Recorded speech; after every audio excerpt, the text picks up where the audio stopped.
കൈവിട്ടുപോയ കാർഷിക സംസ്കാരം തിരിച്ചുപിടിക്കുന്നതിനും യുവതലമുറയുടെ നട്ടെല്ലായ വിദ്യാർത്ഥികളുടെ ഇടയിൽ കാർഷിക വൃത്തിയുടെ നന്മകൾ പ്രചോദിപ്പിക്കുന്നതിന്റെയും ഭാഗമായാണ് കുന്നമംഗലം കൃഷിഭവന്റെ നേതൃത്വത്തിൽ കുന്നമംഗലം യു പി സ്കൂൾ വിദ്യാർത്ഥികൾക്ക് പച്ചക്കറി വിത്തുകൾ വിതരണം ചെയ്തത്.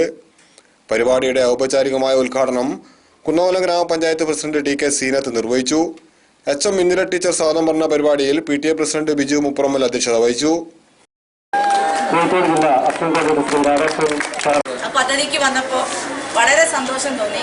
കാരണം കുറഞ്ഞ സമയം കൊണ്ട് നിങ്ങൾ എല്ലാവരും ശേഖരിച്ചിട്ടുള്ള പേനയുടെ കൂടുകളെ ആ കൂട് ഇവിടെ ഏൽപ്പിച്ച് ഒരു പേന കരസ്ഥമാക്കി.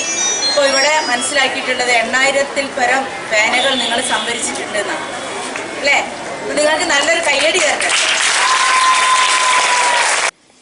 കുന്നമംഗലം കൃഷി ഓഫീസർ സിദ്ധാർത്ഥ് പദ്ധതി വിശദീകരണം നടത്തി. ഇതോടനുബന്ധിച്ച് കൂടുതരു പേന തരാം പദ്ധതിയുടെ ഭാഗമായി ശുചിത്വ സേനയിലെ വിദ്യാർത്ഥികൾ ശേഖരിച്ച ഉപയോഗശൂന്യമായ പേനകൾ കൊച്ചിൻ ബിനാലയിലേക്ക് കയറ്റി അയക്കുന്നതിന്റെ ഫ്ളാഗ് ഓഫ് ചടങ്ങും നടന്നു. ഉപയോഗശൂന്യമായ 10 പേനകൾക്ക് പകരം പുതിയൊരു പേന നൽകുന്ന പദ്ധതിയാണ് കൂടുതരു പേന തരാം.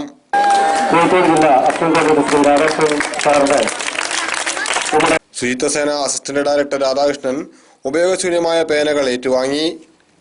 Sreeja teacher, Ekanathan, Rasheed master, school leader Liya Maria Shaji, Anusree teacher തുടങ്ങിയവർ പരിപാടിയിൽ പങ്കെടുത്ത് സംസാരിച്ചു. ക്രിസ്തുമസ് ആഘോഷത്തിന്റെ ഭാഗമായി പായസ വിതരണവും നടന്നു. News bureau, Kunnamangalam.